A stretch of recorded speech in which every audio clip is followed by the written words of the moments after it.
It was in the days of Ahasuerus Xerxes, who reigned from India to Ethiopia, Cush, over 127 provinces. In those days, when King Artaxerxes sat on his royal throne, which was at the citadel in Susa, the capital of the Persian Empire, in the 3rd year of his reign he held a banquet for all his officials and his attendants. The army officers of Persia and Media, the nobles and the officials of the provinces, they were in his presence, and he displayed the riches of his glorious kingdom and the splendor of his great majesty for many days, 180 days in all. When these days were completed, the king held a banquet for all the people who were present at the citadel in Susa, the capital, from the greatest in importance to the least, a 7-day feast in the courtyard of the garden of the king's palace. There were certain draperies of fine white and violet linen fastened with cords of fine purple, linen to silver rings and marble columns. The couches of gold and silver rested on a mosaic floor of porphyry, marble, mother of pearl, and precious colored stones. Drinks were served in various kinds of golden goblets, and the royal wine was plentiful, in accordance with the generosity of the king. The drinking was carried on in accordance with the law. No one was compelled to drink, for the king had directed for each official of his household to comply with each guest's wishes. Queen Vashti also held a separate banquet for the women in the palace of King Artaxerxes. On the 7th day, when the king's heart was joyful with wine and high spirits, he commanded Mehuman, Biztha, Harbona, Bigtha, Abagtha, Zethar, and Carcass, the 7 eunuchs who served in the presence of King Artaxerxes as his attendants, to bring Queen Vashti before the king, wearing her royal crown, high turban, to display her beauty before the people and the officials, for she was lovely to see. But Queen Vashti refused to come at the king's command, which was delivered to her by the eunuchs. So the king became extremely angry and burned with rage. Then the king spoke to the wise men who understood the times, asking for their advice, for it was custom of the king to speak before all those who were familiar with law and legal matters, and who were close to him as advisors: Karshina, Shethar, Admatha, Tarshish, Meres, Mersina, and Mumikan, the 7 officials of Persia and Media, who had access to the king and were ranked highest in the kingdom. He said, according to the law, what is to be done with Queen Vashti, because she did not obey the command of King Artaxerxes, which was conveyed by the eunuchs.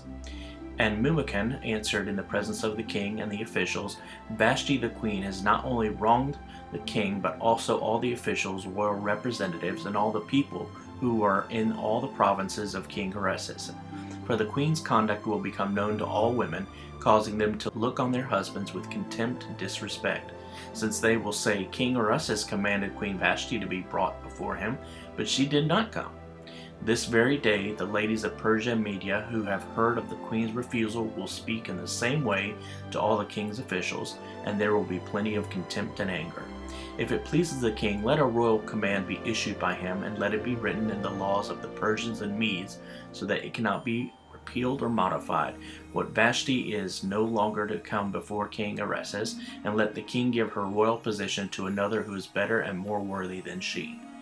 So when the king's great decree is proclaimed throughout the extensive kingdom, all women will give honor to their husbands, from the great to the insignificant. This statement and advice pleased the king and the officials, and the king did what Memucan proposed. So he sent letters to all the royal provinces, to each province in its own script, and to each people in their own language, saying that every man should be the master and rule in his own home, and that he should speak in the household in the language of his own people. After these things, when the wrath of King Xerxes had subsided, he remembered Vashti and what she had done, and what had been decreed against her. Then the king's attendants who served him said, Let beautiful young virgins be sought for the king. Let the king appoint administrators in all the provinces of his kingdom, and have them gather all the beautiful young virgins to the citadel in Susa, into the harem, under the custody of Haggai, the king's eunuch, who is in charge of the women, and let their beauty preparations be given to them. Then let the young woman who pleases the king be queen in place of Vashti. This pleased the king, and he did accordingly.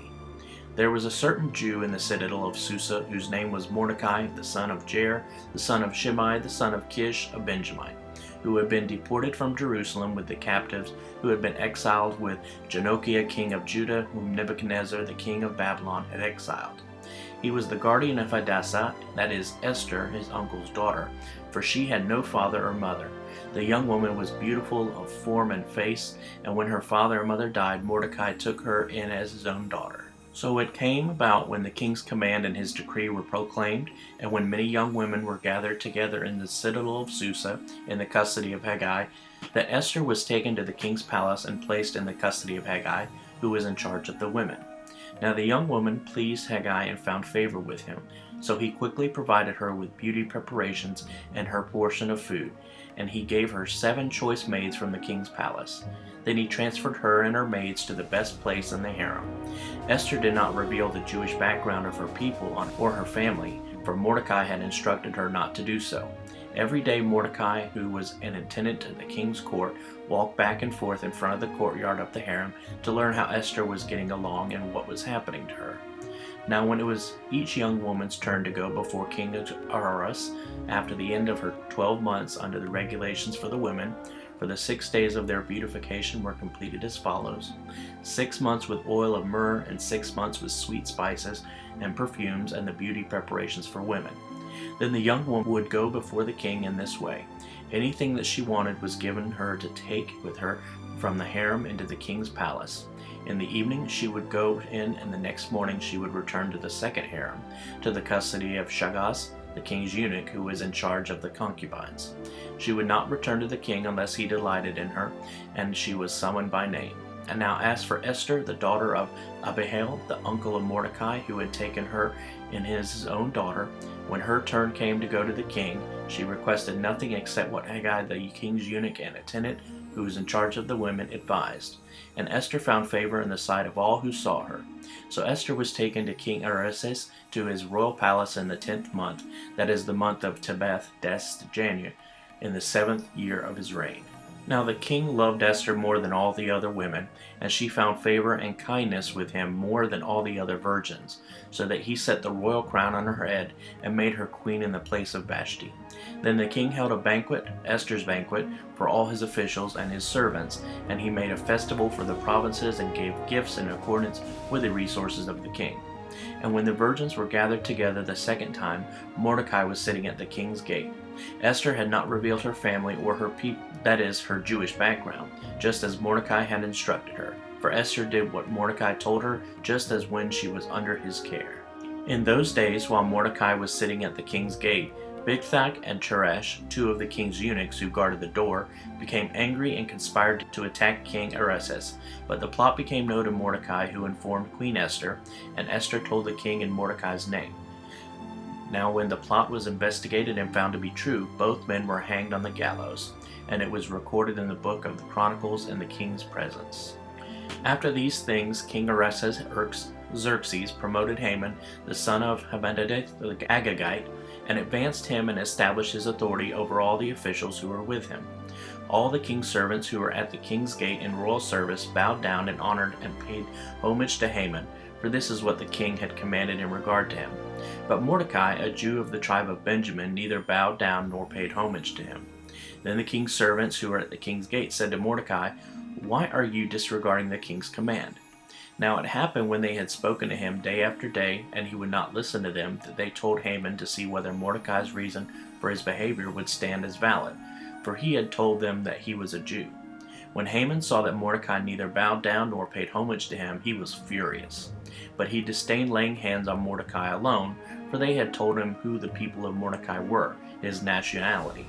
So Haman determined to destroy all the Jews, the people of Mordecai who lived throughout the kingdom of Ahasuerus.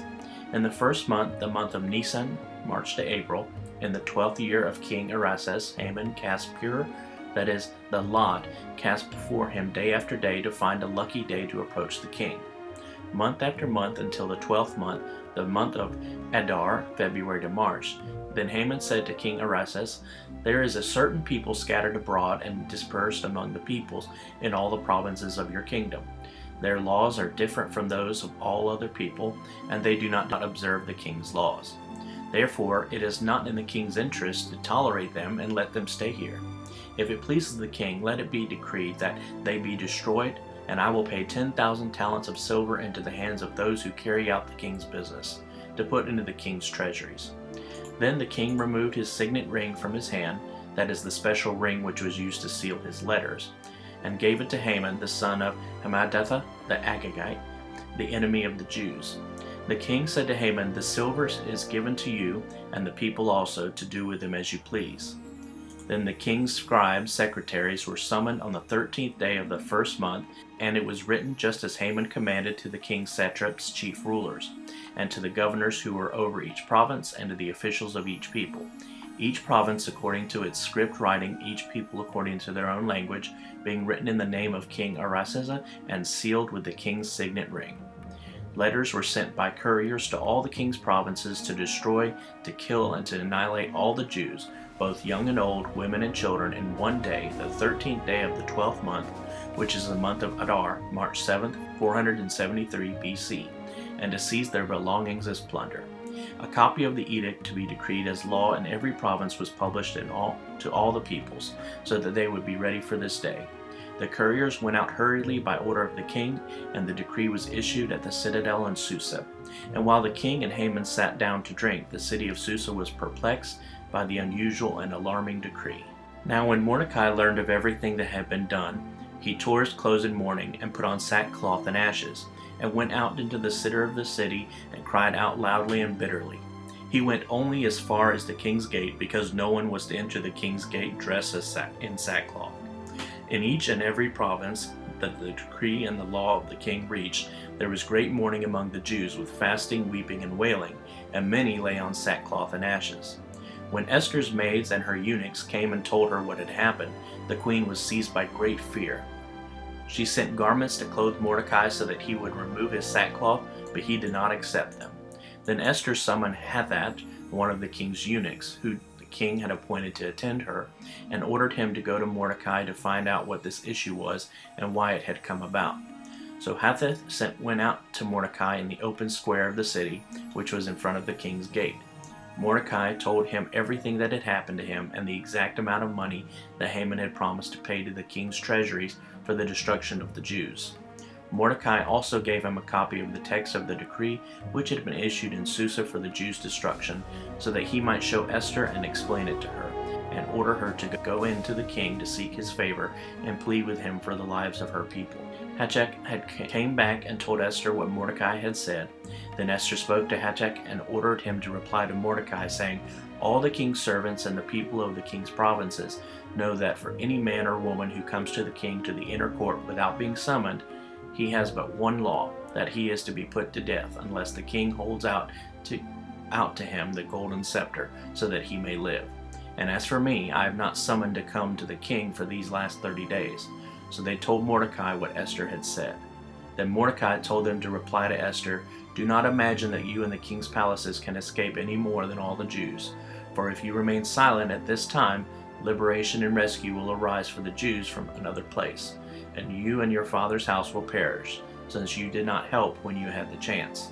And who knows whether you have attained royalty for such a time as this, and for this very purpose." Then Esther told them to reply to Mordecai, "Go, gather all the Jews that are present in Susa, and observe a fast for me. Do not eat or drink for 3 days, night or day. I and my maids also will fast in the same way. Then I will go in to see the king without being summoned, which is against the law, and if I perish, I perish." So Mordecai went away and did exactly as Esther had commanded him. On the 3rd day of the fast, Esther put on her royal robes and stood in the inner court of the king's palace, opposite his throne room. The king was sitting on his royal throne, facing the main entrance of the palace. When the king saw Esther the queen standing in the court, she found favor in his sight, and the king extended to her the golden scepter which was in his hand. So Esther approached and touched the top of the scepter. Then the king said to her, "What is troubling you, Queen Esther? What is your request? It shall be given to you, up to half of the kingdom." Esther said, "If it pleases the king, may the king and Haman come this day to the banquet that I have prepared for him." Then the king said, "Bring Haman quickly, so that we may do as Esther says." So the king and Haman came to the banquet which Esther had prepared. As they drank their wine at the banquet, the king said to Esther, "What is your petition? It shall be granted to you. And what is your request? Even to half of all the kingdom it shall be done." Then Esther replied, "My petition and my request is this. If I have found favor in the sight of the king, and if it pleases the king to grant my petition and to do as I request, may the king and Haman come to the banquet that I will prepare for them, and tomorrow I will do as the king says and express my request." Haman went away that day joyful and in good spirits, but when he saw Mordecai at the king's gate, refusing to stand up or show fear before him, he was filled with rage toward Mordecai. Nevertheless, Haman controlled himself and went home. There he sent for his friends and for his wife Zeresh. Then Haman recounted to them the glory of his riches, the large number of his sons, and every instance in which the king had magnified him, and how he had promoted him over the officials and servants of the king. Haman also said, "Even Queen Esther, let no one but me come with the king to the banquet she had prepared. And tomorrow also I am invited by her together with the king. Yet all of this does not satisfy me as long as I see Mordecai the Jew sitting at the king's gate." Then his wife Zeresh and all his friends said to him, "Have a gallows 50 cubits high made, and in the morning ask the king to have Mordecai hanged on it. Then go joyfully to the banquet with the king," and the advice pleased Haman, so he had the gallows made. On that night the king could not sleep, so he ordered that the book of records and memorable deeds, the chronicles, he brought, and they were read before the king. It was found written there how Mordecai had reported that Bigthana and Teresh, two of the king's eunuchs who were doorkeepers, had planned to attack King Xerxes. Xerxes, the king, said, "What honor or distinction has been given Mordecai for this?" Then the king's servants who attended him said, "Nothing has been done for him." So the king said, "Who is in the court?" Now Haman had just entered the outer court of the king's palace to ask the king about hanging Mordecai on the gallows which he had prepared for him. The king's servants said to him, "Look, Haman is standing in the court." And the king said, "Let him come in." So Haman came in, and the king said to him, "What is to be done for the man whom the king desires to honor?" Now Haman thought to himself, "Whom would the king desire to honor more than me?" So Haman said to the king, "For the man whom the king desires to honor, let a royal robe be brought which the king has worn, and the horse on which the king has ridden, and on whose head a royal crown has been placed. And let the robe and the horse be handed over to one of the king's most noble officials. Let him dress the man whom the king delights in honor in the royal robe, and lead him on horseback through the open square of the city, and proclaim before him, 'This is what shall be done for the man whom the king desires to honor.'" Then the king said to Haman, "Quickly, take the royal robe and the horse, as you have said, and do this for Mordecai the Jew, who is sitting at the king's gate. Leave out nothing of all that you have said." So Haman took the royal robe and the horse and dressed Mordecai, and led him on horseback through the open square of the city, proclaiming before him, "This is what shall be done for the man whom the king desires to honor." Then Mordecai returned to the king's gate, but Haman hurried to his own house, mourning and with his head covered in sorrow. Then Haman told Zeresh his wife and all his friends everything that had happened to him. Then his wise counselors and his wife Zeresh said to him, "If Mordecai, before whom you have begun to fall in status, is of Jewish heritage, you will not overcome him, but will certainly fall before him." While they were still speaking with him, the king's eunuchs' attendants arrived and hurriedly brought Haman to the banquet which Esther had prepared. So the king and Haman came to drink wine with Esther, the queen. And the king said to Esther on the second day also, as they drank their wine, "What is your petition, Queen Esther? It shall be granted to you. And what is your request? Even to half of the kingdom it shall be done." Then Queen Esther replied, "If I have found favor in your sight, O king, and if it pleases the king, let my life be spared as my petition, and my people be spared as my request. For we have been sold, and I and my people, to be destroyed, killed, and wiped out of existence. Now if we had only been sold as slaves, men and women, I would have remained silent, for our hardship would not be sufficient to burden the king by even mentioning it." Then King Xerxes asked Queen Esther, "Who is he, and where is he who dares to do such a thing?" Esther said, "An adversary and an enemy is Haman, this evil man." Then Haman became terrified before the king and queen. Then in his fury the king stood up from drinking wine and went into the palace garden to decide what he should do. But Haman stayed to plead for his life from Queen Esther, for he saw that harm had been determined against him by the king. When the king returned from the palace garden to the place where they were drinking wine, Haman was falling on the couch where Esther was. Then the king said, "Will he even attempt to assault the queen with me in the palace?"